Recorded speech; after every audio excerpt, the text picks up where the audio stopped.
할렐루야, 반갑습니다. 오늘은 주연절 후 세 번째 주일입니다. 이 시간 하나님께 경건한 마음으로 예배드리도록 하겠습니다.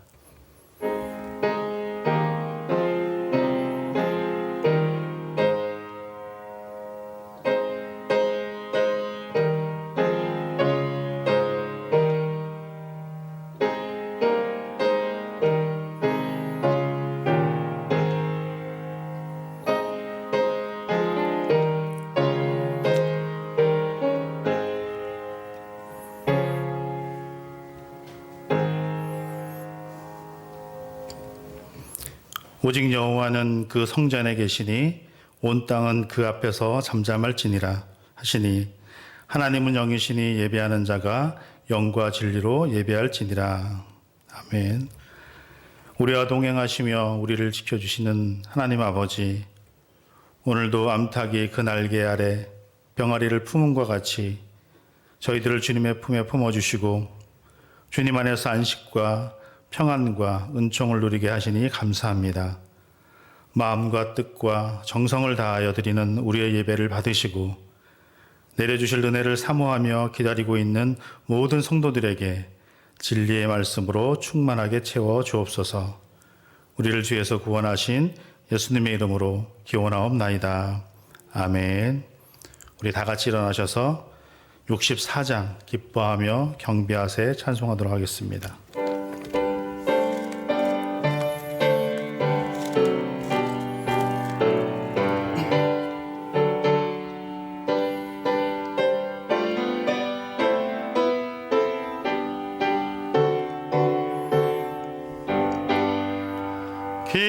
기뻐하며 경배하세 영광의 주 하나님, 주 앞에서 우리 마음 피어나는 꽃 같아 죄와 슬픔 사라지고 의심 구름 걷히니 변함없는 기쁨의 주 빛을 주시네.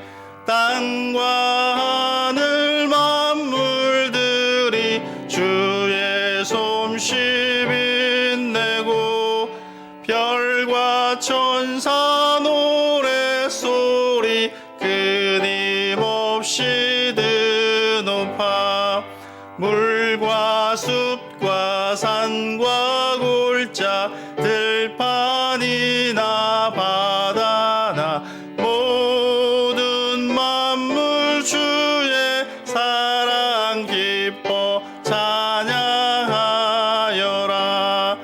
우리 주는 사랑이요 복의 근원이시니 삶이 기쁜 샘이 되어 바다처럼 넘치네. 아버지의 사랑 안에 우리 모두 형제니 서로 사랑하게 도와주시옵소서. 새벽별의 노래 따라 힘찬 찬송 부르니 주의 사랑 줄이 되어 한맘 되게 하시네. 노래하며 행진하여 싸움에서 이기고 승전가를 높이 불러 주께 영광 돌리세. 아멘. 서신 채로 머리 숙여 감사와 참회의 기도를 드리도록 하겠습니다. 사랑과 은총으로 우리를 지켜주시고 보호하시는 하나님, 지난 한 주간 우리를 지켜주시고 보호하시고 감싸주셔서 감사드립니다. 한 주간의 삶을 돌아보며 우리의 삶 속에 있는 죄를 고백합니다. 그리스도인이라고 일어나는 아름다운 신분을 가지고도 그 이름을 세상에서 숨기고 살았습니다. 그리스도인이라는 아름다운 이름을 가지고도 예수님을 잊고 살았습니다.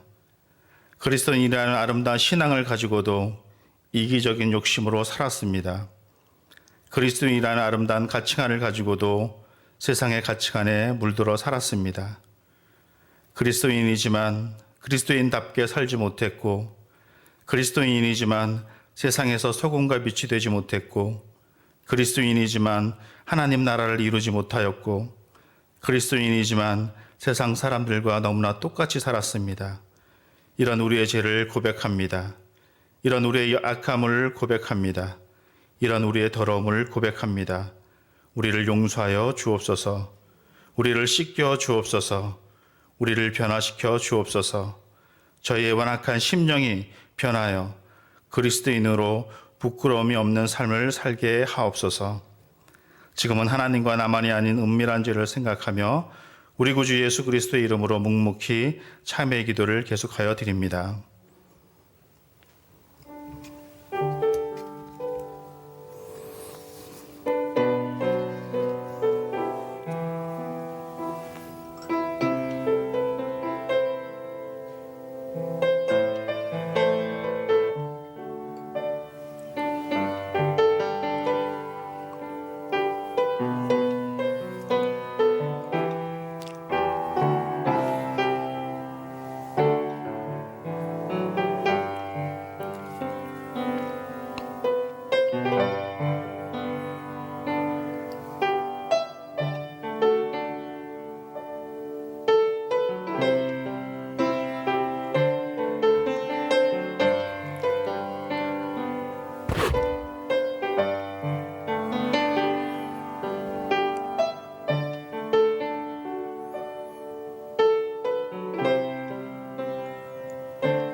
이제 그리스도 예수 안에 있는 자에게는 결코 정죄함이 없나니 이는 그리스도 예수 안에 있는 생명의 성령의 법이 죄와 사망의 법에서 너를 해방하였음이라.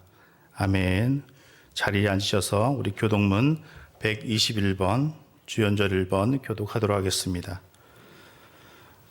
여호와여, 주의 인자하심이 하늘에 있고 주의 의는 하나님의 산들과 같고 주의 심판은 큰 바다와 같으니이다. 하나님이여, 주의 인자하심이 어찌 그리 보배로우신지요.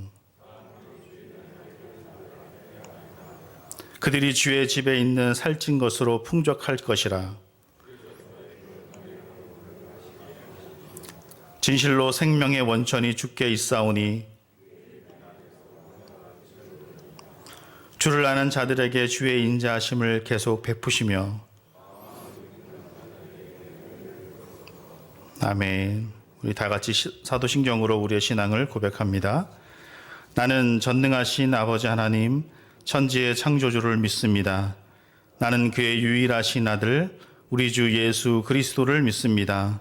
그는 성령으로 잉태되어 동정녀 마리아에게서 나시고 본디오 빌라도에게 고난을 받아 십자가에 못 박혀 죽으시고 장사된 지 사흘 만에 죽은 자 가운데서 다시 살아나셨으며 하늘에 오르시어 전능하신 아버지 하나님 우편에 앉아 계시다가 거기로부터 살아있는 자와 죽은 자를 심판하러 오십니다.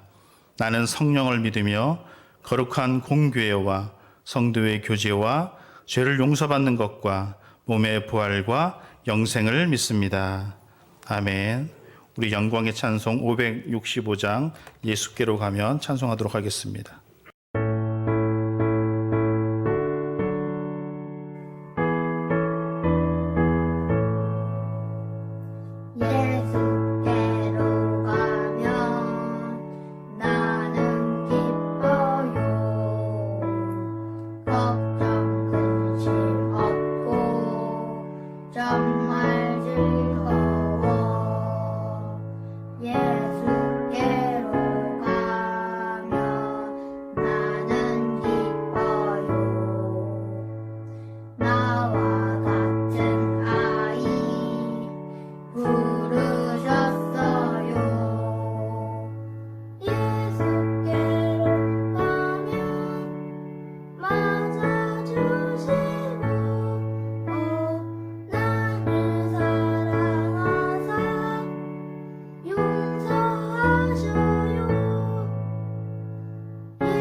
연단 중에서 소망을 이루시는 하나님 아버지, 코로나 속에서도 저희들을 지켜주시고 거룩한 안식일을 맞아 주님 전에 나와 예배드릴 수 있게 하심을 주님 주심에 감사드립니다. 코로나 상황 속에서 예배를 드리지만 이 현실이 결코 하나님 앞에 예배를 소홀히 드려지는 핑계거리가 되지 않음을 우리 모두가 깨닫게 하옵시고 저희 예배 중에 함께 하시어 저희를 다스려 주시옵소서.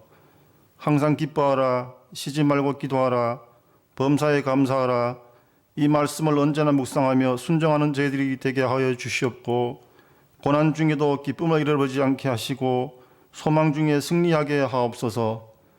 이 시간 담임 목사님을 통하여 증거되는 말씀이 주님의 음성으로 들리게 하시어 하늘의 비밀을 알게 하시고 모든 문제들이 회복되어지는 큰 은혜의 시간이 되게 하여 주시옵소서. 예배를 위하여 돕는 손길들이 있사오니 하나님의 거룩한 은혜로 그 손길 위에 축복하여 주시옵소서. 2021년에도 우일교회 식구들이 가정마다 소원하는 기도가 이루어지게 하옵시고 직장과 일터위에 복을 다하여 주시옵소서. 그럼에도 감사, 끝까지 감사, 이 모든 감사와 간구를 주님께 의탁하오며 우리 주 예수 그리스도의 이름으로 기도드리옵나이다. 다 같이 주님 가르치신 기도 드리겠습니다.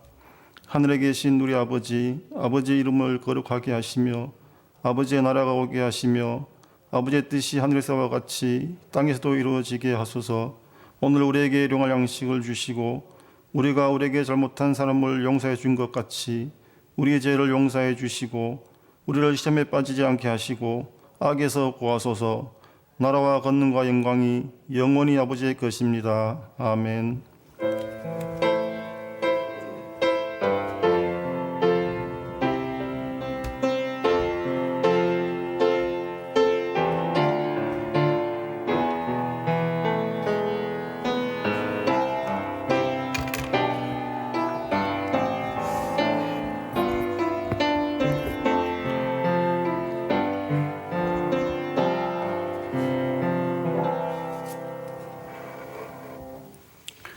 오늘 우리에게 주신 하나님의 말씀은 빌립보서 1장 19절부터 24절입니다. 빌립보서 1장 19절부터 24절입니다. 우리 다 같이 일어서서 하나님 말씀 경청하도록 하겠습니다. 빌립보서 1장 19절부터 24절 말씀입니다. 이것이 너희의 간구와 예수 그리스도의 성령의 도우심으로 나를 구원에 이르게 할 줄 아는 고로 나의 간절한 기대와 소망을 따라 아무 일에든지 부끄러워하지 아니하고 지금도 전과 같이 온전히 담대하여 살든지 죽든지 내 몸에서 그리스도가 존귀하게 되게 하려 하나니 이는 내게 사는 것이 그리스도이니 죽는 것도 유익함이라. 그러나 만일 육신으로 사는 이것이 내 일의 열매일진데 무엇을 택해야 하는지 나는 알지 못하노라. 내가 그 둘 사이에 끼었으니 차라리 세상을 떠나서 그리스도와 함께 있는 것이 훨씬 더 좋은 일이라. 그렇게 하고 싶으나 내가 육신으로 있는 것이 너희를 위하여 더 유익하리라. 아멘. 오늘도 하나님의 은혜가 우리 사랑하는 성도님들 가운데 함께 하시기를 주의 이름으로 축복합니다. 빌립은 마케도니아 사람입니다. 그가 살고 있는 도시에는 군인들이 참 많았습니다. 빌립은 퇴역한 장군의 집에서 종으로 살고 있었습니다. 종에게는 삶의 선택권이 없습니다. 종에게는 그러므로 삶을 사는 이유가 없습니다. 당연히 그에게는 인생의 목적이 없었습니다. 그저 하루살이처럼 하루하루를 살아갈 뿐이었습니다. 그는 하나님도 몰랐고 예수님도 몰랐습니다. 그가 옷감장사 누디 아줌마와 친하게 지냈는데 그 집에서 모이는 예배에 참석하게 되었습니다. 그곳에는 다양한 사람들이 형제 자매로 지내는 것을 보면서 깜짝 놀랐습니다.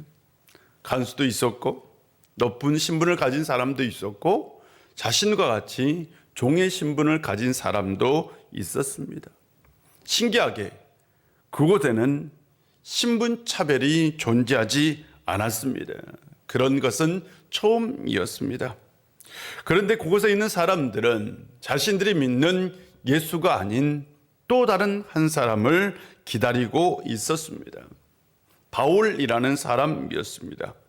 그가 처음 이곳에 왔을 때에 부잣집 종에 귀신 들려서 그 귀신을 쫓아 주었는데 그 일로 인하여 감옥에 갇히게 되었고 감옥에 투옥됐을 때에 놀라운 기적이 일어났습니다. 그 일을 간수는 그곳에 있는 모든 사람들에게 얘기해 주었고 그 간수의 가족은 모두가 다 예수를 믿게 되었다라는 얘기를 빌립은 듣게 됩니다. 그 이야기를 들으면서 어떻게 그런 일이 가능할까? 그분은 어떤 분일까? 라는 마음에 궁금증이 생겼습니다. 빌립은 바울이 누구인지 알고 싶었습니다. 몇 년의 시간이 흐른 후 바울이 전도 여행을 다시 시작한다는 소식이 듣게 됩니다. 소아시아를 방문하고 난 다음에 자신들이 살고 있는 마케도니아 지역에 도착할 것이라는 소식이 들렸습니다. 그리고 바울이 자신들의 교회에 방문을 하게 되었습니다. 바울은 이 빌립보 교인들에게 예수라는 분에 대해서 보다 더 자세하게 전해 주었습니다. 빌립에게 바울이 전해준 예수님에 대한 이야기는 큰 감동을 주었습니다. 교회 사람들이 전해준 이야기와는 아주 차원이 달랐어요. 예수가 하나님의 아들이라는 것과 자신과 같은 사람을 위해 구원하기 위해서 십자가에서 죽으셨다는 것을, 자신도 그 예수 그리스도를 믿으면 천국 백성이 될 수 있다는 것을, 예수 안에는 누구나 동일한 사람이고 차별이 없다는 것을, 그리고 그분은 하나님 나라를 이 세상에 실현하기 위해 오셨다는 이야기들을 듣게 됩니다. 바울이 빌립보 교회에 머무는 동안 그는 주인에게 사정해서 말씀을 전하는 날은 빠짐없이 다 참석했습니다. 바울의 전한 메시지는 그의 인생에 빛이었고 자신을 깊은 수렁에서 끌어올리는 말씀이었습니다. 빌립은 바울의 메시지에 매료가 되었습니다. 빌립은 바울의 인생에 썼어요. 바울은 빌립보에 머무는 기간 동안 계속해서 예수 그리스도에 대해서 증거했고 그는 비로소 예수님이 누구인지 알게 된 거죠. 그리고 바울이 떠났습니다. 전해진 소식에 의하면 예루살렘을 방문하였다가 잡혀서 로마에 이송이 되었고 로마 감옥에 갇혔다는 소식을 듣게 됩니다. 빌립과 빌립보 교인들은 그 바울을 위해서 기도했고 또한 그를 위해 헌금하였습니다. 얼마 후 바로 바울로부터 교회에 서신이 도착했습니다. 교인들은 마음을 열고 그 서신을 귀담아 듣기 시작합니다. 우리 아버지 주 예수 그리스도의 은혜와 평강이 있기를 바랍니다. 나는 여러분을 생각할 때마다 하나님께 감사드립니다. 나는 여러분을 위해 항상 기도할 때마다 기쁨으로 간구합니다. 이는 여러분이 첫날부터 지금까지 복음에 동참해 주었기 때문입니다. 선한 일을 시작한 분이 그리스도 예수의 날까지 그 일을 성취할 것을 나는 확신합니다. 내가 사슬에 매여 있을 때나 복음을 변화하고 확증할 때나 여러분이 나와 함께 은혜에 동참한 사람들이 되었기 때문입니다. 내가 예수의 마음으로 여러분을 얼마나 사모하는지 하나님께서 내 증인이 되십니다. 나는 여러분의 사랑이 지혜와 모든 총명으로 더욱 풍성하게 되어 선한 것이 무엇인지 분별할 수 있도록 기도드립니다. 여러분이 그리스도의 날까지 순결하고 흠이 없이 지내 예수 그리스도로 인한 의의 열매로 충만해져서 하나님께 영광과 찬송을 돌리게 되기를 기도하고 있습니다. 교회는 이 서신으로 인하여 감동의 도가니가 되었습니다. 모두들 바울이 살아있다는 소식과 그가 감옥에서도 자신들을 위해서 눈물로 기도하고 있다는 그 이야기에 큰 감동을 받은 거죠. 빌립도 마찬가지입니다. 그런데 그 뒤에 이어진 말이 그에게는 더 큰 감동을 주었습니다. 내가 간절히 기대하고 소망하는 것은 내가 어떤 일에도 부끄러워하지 않고 항상 그랬듯이 지금도 담대하게 원하는 것은 살든지 죽든지 내 몸을 통해서 그리스도가 존귀하게 되는 것입니다. 이는 내게 사는 것이 그리스도이니 죽는 것도 유익하기 때문입니다. 라는 말이었습니다. 살든지 죽든지 자신의 몸을 통해서 그리스도가 존귀하게 되는 것이라는 메시지가 그 가슴에 비수처럼 날아들었습니다. 그가 생각하는 바울은 그리스도를 위해서 살고 그리스도를 위해 죽는 사람이었습니다. 삶과 죽음을 초월한 사람이었습니다. 아니, 삶과 죽음의 경계가 없는 사람이었습니다. 빌립이 이 메시지를 통해서 신앙이 새로워지는 것을 경험했습니다. 바울이 전한 메시지가 그 영혼에, 그 심장에, 그 마음에 요동을 쳤습니다. 그는 종입니다. 그는 지금까지 인생의 목적이 없이 살아갔어요. 삶의 이유도 없었습니다. 그저 하루살이처럼 살았습니다. 그런데 바울이 전한 메시지에 의하면 그도 새로운 인생을 살 수 있다는 것을, 인생의 목적을 가질 수 있다는 것을, 자신도 그리스도를 위해서 죽고 그리스도를 위해서 살 수 있다는 것을 알게 된 거죠. 그는 바울의 설교를 듣고 인생의 목적을 발견했습니다. 삶의 이유를 찾은 것이죠. 인생의 빛을 보았고 인생을 사는 이유가 달라졌습니다. 그에게 강한 열정이 생겼습니다. 이제야 비로소 바울이 왜 그리스도를 위해서 사는지를 알게 된 거죠. 그 안에 인생의 목적이 있었고 살아갈 이유가 있었기 때문입니다.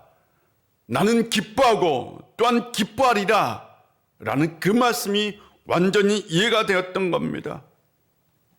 그는 바울처럼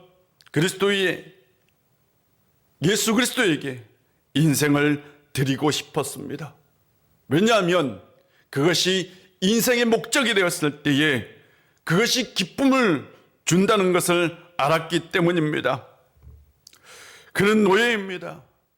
노예에게는 재물도 인생의 목적이 아니고 성공도 인생의 목적이 아니고 명예도 인생의 목적이 아닙니다.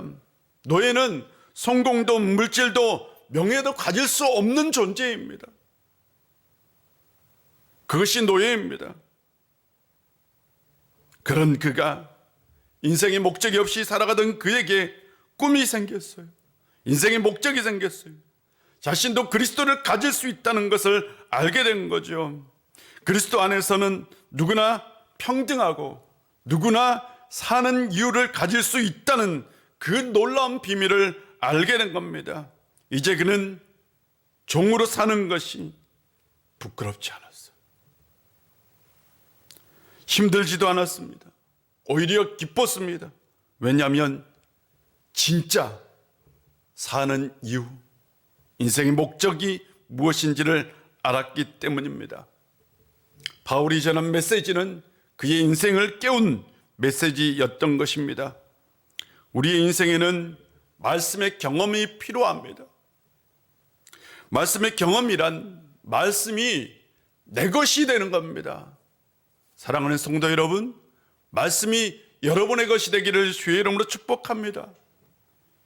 여러분은 말씀이 내 것이 되는 경험을 했습니까? 말씀이 내 것이 되었을 때에 기쁨이 있고 감사가 있고 행복이 있습니다. 말씀이 내 것이 되었을 때에 삶의 외형은 별로 문제가 되지 않습니다. 좀 더 가난해도, 좀 더 가진 것이 없어도, 좀 더 성공하지 못해도 괜찮아요. 중요한 것은 사는 이유, 인생의 목적을 아는 것입니다. 말씀이 내 것이 되는 경험이 없을 때는 항상 인생이 불행합니다. 항상 인생이 고통입니다. 항상 인생은 괴로운 겁니다.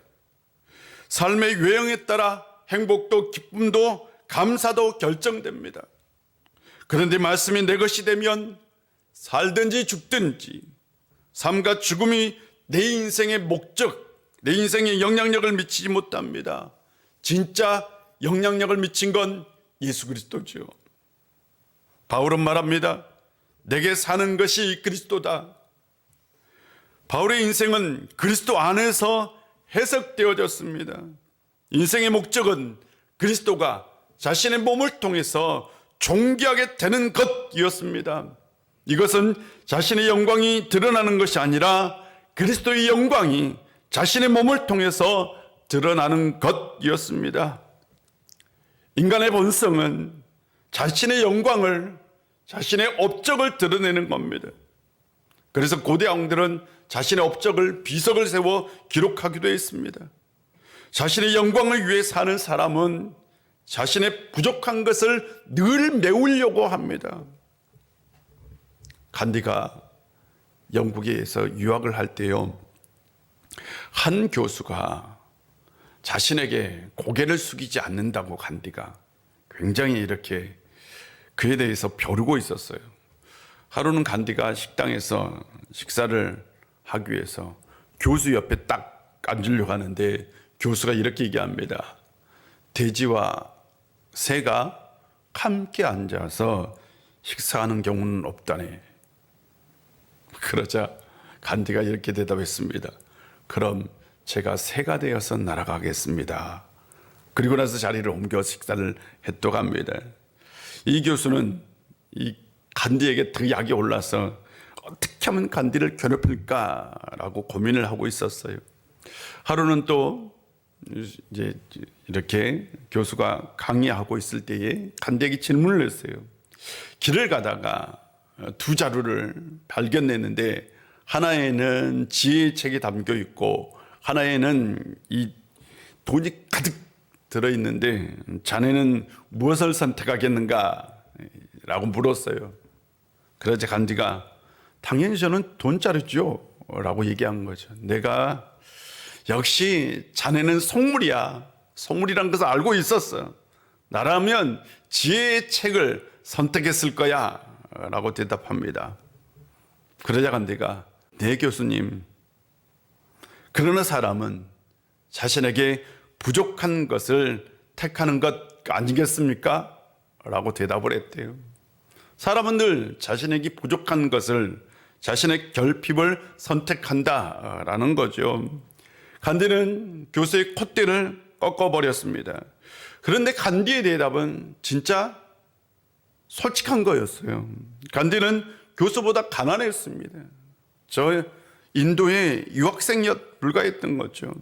간디에게는 지혜는 있어도 실상 돈은 없었습니다. 간디는 솔직하게 자신의 부족한 것을 선택한 거죠. 사람은 항상 자신의 부족한 것에 눈길을 두고 삽니다. 목사도 설교하면서 솔직해야죠. 저는 평생 가난한 목사로 살았습니다. 교인들은 목사가 가난해야 된다라고 얘기를 합니다. 그런데 가난 때문에 시험에 들기도 합니다. 아이들이 어렸을 때에는 새 옷을 사주기보다는 남의 집에서 얻어 입혔고, 새 장난감을 사주기보다는 다른 아이가 쓰던 장난감을 주었습니다. 물론 그럴 수도 있어요. 그러나 교인들은 자신의 자녀들에게는 새 옷을 입히면서도 목사가 그렇게 사는 것에 대해서는 당연하다고 생각을 하더라고요. 번듯한 외식 한번 하기는커녕 통닭 한 마리 시켜 먹는 것도 부담스러울 때가 있었습니다. 어떤 때는 여러분처럼 돈에 대한 스트레스가 없이 살았으면 좋겠다라는 생각도 하게 할 때가 있었습니다. 부자는 아니어도 목사가 좀 넉넉해서 도움을 요청하는 사람들에게 마음껏 도움을 줄 수 있었으면 좋겠다라는 생각도 들었습니다. 때로는 사람 때문에 시험에 들기도 하였습니다. 그때는 미운 마음이 들기도 했죠. 명예나 성공 때문에 시험에 들기도 했습니다. 왜 남들처럼 나는 성공하지 못했을까? 이런 시험이 찾아오면 괴롭고 힘이 들었습니다. 왜?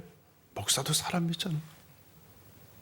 자신의 부족함을, 자신의 결핍을 느낄 때는 제가 제 마음에 기웃거리기도 했습니다.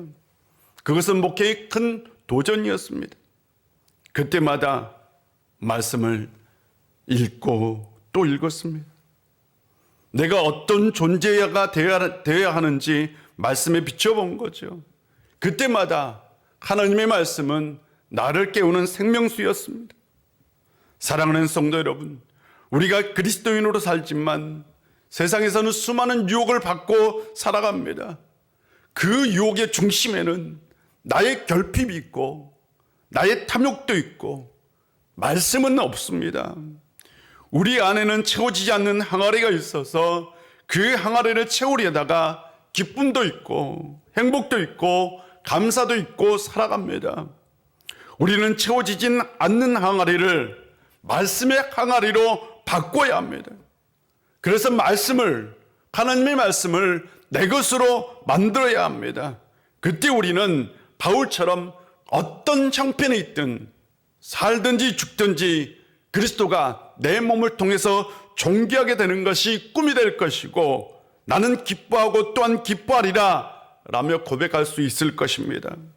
항상 말씀을 내 것으로 만들며 살아가는 성도님들이 되시기를 주의 이름으로 축복합니다. 요즘 정의나 미안해 라는 해시태그가 많은 사람들에게 큰 울림을 주고 있습니다. 기독교인 가정에서 두 돌도 안 된 아이가 입양된 엄마에게 맞았다, 그래서 죽었다라는 거죠. 정인이 아버지는 기독교 방송국에 근무를 했고 그 외할아버지는 목사입니다. 이런 가정에서 어떻게 입양된 어린아이가, 그것도 두 돌도 안 된 아이가 맞아 죽을 수 있는지 도무지 이해가 되지 않습니다. 입양된 아이에게도 생명이 있고요. 그 아이도 존중을 받아야 합니다. 자신들의 욕심 때문에 입양을 했고 자신들의 욕망 때문에 아이가 죽은 거죠. 이 일로 인하여 기독교인들이 굉장히 큰 욕을 먹고 있습니다. 또 안산의 어떤 가짜 목사는 젊은이들의 인생을 파산시키고 수많은 아이들을 성추행했습니다. 젊은이들을 강제로 결혼시키고 아이를 낳게 하고 그 아이들을 볼모로 부모들을 돈 버는 기계로 만들었던 거죠. 그리고 교회의 간판을 걸고 목사의 이름을 달고 살았습니다. 하나님의 이름을 모욕하고 예수의 이름을 팔아먹었던 거죠. 그것을 통해서 자신들의 이기적인 욕망을 채우고 산 것입니다. 인간 존중이라고는 찾아볼 수 없었습니다. 그들에게 공통점은 생명의 신학, 죽음의 신학이 없었던 거죠. 기독교에서 말하는 삶과 죽음을 전혀 몰랐던 것입니다. 본문에서 바울은 삶과 죽음을 교차적으로 얘기하고 있어요. 첫 번째 삶에 대해서 얘기합니다. 내가 사는 것이 그리스도라라고 얘기합니다. 삶의 목적이 그리스도라는 거죠. 자신의 인생의 중심에 항상 그리스도가 있다라는 것입니다. 둘째, 죽음에 대해서 얘기합니다. 죽는 것도 유익하다. 바울이 감옥에서 사는 것이 너무나 고통스러워서 차라리 죽는 것이 낫다라는 얘기가 절대 아닙니다. 셋째, 삶에 대해서 얘기합니다. 내게 사는 것이 내 일의 열매다. 바울이 계속해서 살아가면 그 삶을 통해서 자신의 사역의 열매가 더욱더 풍성해질 것이다 라는 얘기죠. 죽음에 대해서 말합니다. 세상을 떠나 그리스도와 함께 있는 것이다. 그에게 죽음은 영원히 끝난 것이 아니라 그리스도와 함께 있는 거죠. 이것이 바울이 말하는 종말론입니다. 바울의 종말론은 그리스도와 함께 사는 것이에요. 삶에 대해서 얘기합니다. 육신에 거하는 것이 너희에게 유익하다. 자신이 살아있는 것이 믿음의 형제들에게는 더 유익할 수 있겠구나 라는 거예요. 그에게 삶은 그리스도 안에서 사는 것입니다. 그에게 죽음은 그리스도와 함께 하는 것입니다. 그러므로 그에게 삶과 죽음, 살든지 죽든지 그리스도입니다. 살든지 죽든지 그리스도죠. 사는 것도 그리스도를 위해서, 죽는 것도 그리스도를 위해서요. 바울에게 삶과 죽음은 그리스도를 위한 것이었습니다. 자신의 욕망을 채우는 것이 아니었습니다. 그렇다면 그리스도인들에게 두 가지 인생길이 있습니다. 그리스도와 함께하는 인생길과 욕망과 함께하는 인생길입니다. 그리스도와 함께하는 인생길은 그리스도를 위한 인생이고, 욕망과 함께하는 인생길은 자신을 위한 인생입니다. 그리스도를 위해 사는 사람에게 이 세상은 부차적인 거예요. 그러나 자신을 위해 사는 사람에게 이 세상의 삶은 절대적이고 유일한 것입니다. 그리스도를 위해 사는 사람에게 이 세상은 사역의 현장일 뿐입니다. 그러나 자신을 위해 사는 사람에게 이 세상은 욕망의 현장, 내 것을 채우는 현장입니다. 그리스도를 위해 사는 사람에게 삶과 죽음의 경제는 희미합니다. 희미해요. 그러나 자신을 위해 사는 사람에게 삶과 죽음의 경계는 뚜렷합니다. 그리스도를 위해 사는 사람에게 인생이란 선물입니다. 그러나 자신을 위해 사는 사람에게 인생은 탐욕을 채우는 도구입니다. 우리는 어떻게 살아야 할까요? 내가 기독교인이다, 내가 그리스도인이다 라고 자신 있게 말할 수 있는 건 무엇일까요? 우리는 살든지 죽든지 그리스도를 바라보는 사람이 되어야 합니다. 그리스도를 바라보는 사람은 사는 것이나 죽는 것이 두렵지 않습니다. 무섭지도 않습니다. 살고 죽는 것이 두렵지 않는데 세상 욕망이 무슨 소용이 있겠습니까? 어떤 형편에 있든지 그 사람은 기쁘게 살 수 있습니다. 살든지 죽든지 그리스도와 함께하는 인생을 사는 성도님들이 되시기를 주의 이름으로 축복합니다. 기도하겠습니다. 아버지 하나님, 오늘도 우리 가운데 함께해 주시고 은혜 주셔서 참 감사드립니다. 살든지 죽든지 내 몸을 통해서 그리스도가 존귀하게 되는 것, 그것이 내 간절한 기대와 소망이다 라는 바울의 그 고백을 통해서 우리가 이 세상에서 어떤 삶을 살아야 하는지 다시 깨닫게 하여 주시옵소서. 우리 지금까지 우리가 사는 이유는 나를 위한 것이고 내 욕망을 위한 것이었습니다. 그러나 이제는 우리가 사는 것, 우리가 삶의 이유가 바로 그리스도를 위한 것이 되게 하여 주시옵소서. 아버지 하나님, 살든지 죽든지 그리스도를 위해 사는 저희들 되게 하여 주옵소서. 한 주간 살아갈 때에 그 마음으로 살 수 있는 저희들 되게 하여 주옵소서. 예수님의 이름으로 기도합니다. 아멘. 우리 다 같이 일어나서 찬송합니다.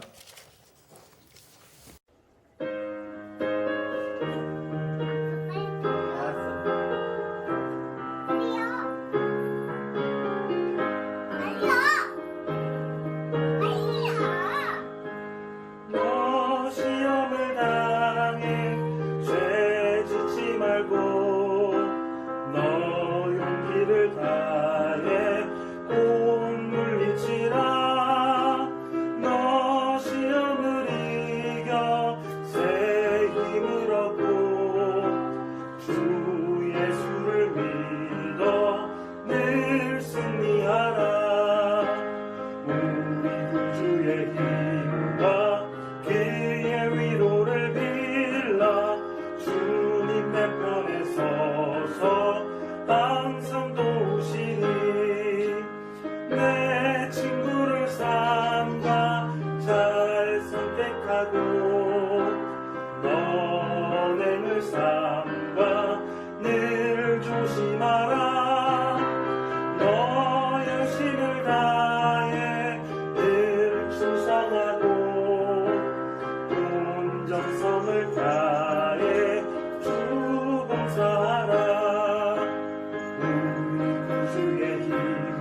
잘 이기는 자는 상 받으리니 너나 숨지 말고 늘 전진하라 내 구주 예수 님 주시니 주 예수를 믿어 늘 승리하라 우리 구주의 힘과 그의 위로를 길라 주님 내 편에 서서 항상 도우시니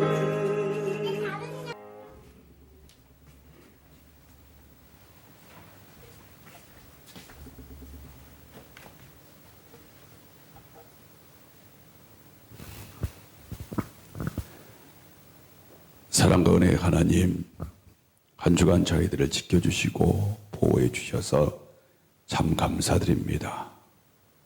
그 은혜를 기억하고 우리가 주님 앞에 나올 때에 빈손으로 나오지 아니하고 정성껏 예물을 준비하여 가지고 나왔습니다.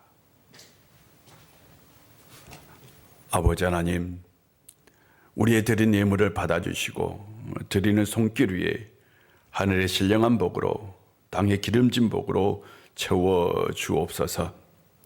이 시간 우리가 주님 앞에 예물을 드리면서 우리의 마음의 소원, 기도의 제목을 담아 드렸사오니 이 시간 우리가 예물을 드리는 모든 예물 가운데 하나님께서 함께 해주시고 기도의 제목과 마음의 소원을 다 이루어 주옵소서.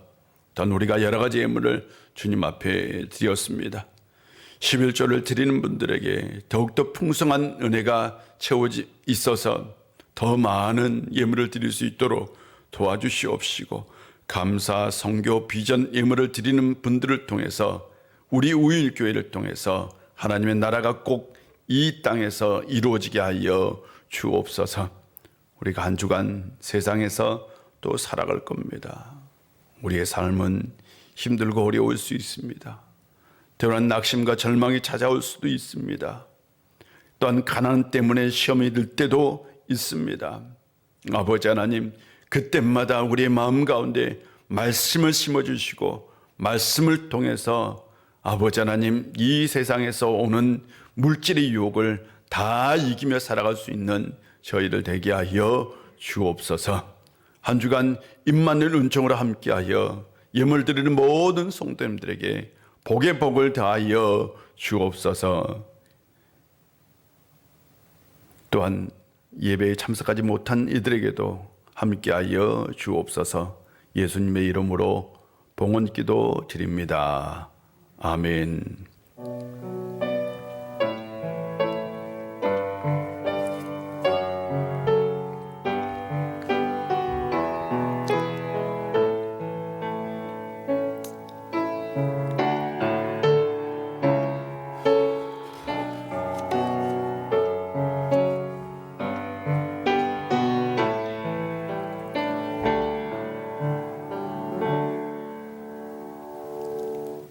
자리에 앉아 주시고요. 이렇게 다시 대면 예배 드릴 수 있도록 은혜를 주신 하나님께 먼저 감사드리고 또한 여러분 만나 뵈니 참 반갑습니다. 우리가 이렇게 만나서 예배 드리면 참 좋겠습니다. 이렇게 계속 지속될 수 있도록 여러분 꼭 기도해 주시기를 부탁드립니다. 주일 예배는 다음 주까지 1부 예배는 1교구, 2부 예배는 2교구, 3부 예배는 3교구, 4부 예배는 4교구 이렇게 나누어서 예배를 드리고요. 그러고 난 다음에 혹시 현장 예배를 드리지 못하는 분들은 유튜브로 방송으로 예배를 드릴 수 있습니다. 꼭 그렇게 예배를 드려주시기를 바랍니다. 소유 예배 새벽 기도회는 내일부터 정상적으로 시작되도록 하겠습니다. 우리가 심야 기도회를 지금 준비하고 있는데요. 성도님들 간증이 있는 심야 기도회를 준비하려고 합니다. 적극적으로 좀 도와주시고요. 그다음에 예계산 재직회와 공동유회는 우리가 예배가 정상화될 때 그때에까지 연기하도록 하겠습니다. 문고리 신방 계속 진행되고 있고요. 5분 메시지 여러분 잘 활용해 주셨으면 참 좋겠습니다. 그 다음에 혹시 신방이 필요하신 분들은 별도로 신방 요청해 주시면 되겠고요. 우리 이용란 은퇴권사님 성경 통독해 주셨습니다. 그리고 우리 원로 목사님께서 산에 사셨는데 동두천으로 이사를 하셨습니다. 주중에 새 집으로 이사를 하셨어요. 참 감사드립니다. 나머지 광고는 주변을 참고해 주시고 우리 다 같이 일어나셔서 우리는 오직 예수 오직 믿음으로 살아야 합니다.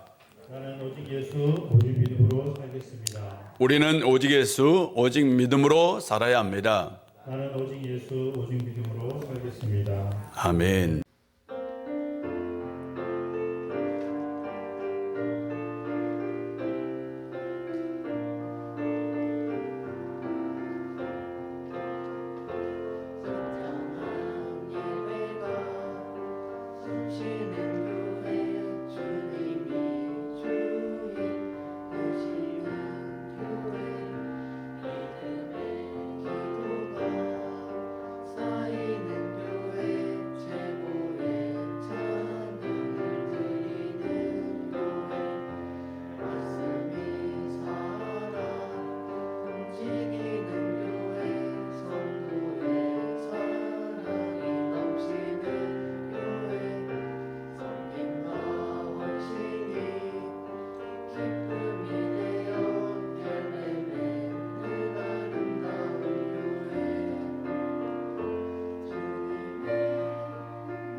십자가 연총으로 우리의 구원을 이루어 주신 우리 구주 예수 그리스도의 놀라우신 은혜와 우리 아버지 하나님의 크신 사랑과 성령님의 교통하시고 충만하신 역사가 살든지 죽든지 오직 그리스도를 위해 살아가기를 원하는 우리 우일의 모든 권속들과 그들의 삶의 터전과 이 나라와 이 민족 위에 이제부터 영원히 함께 하시기를 간절히 축원하옵나이다. 아멘.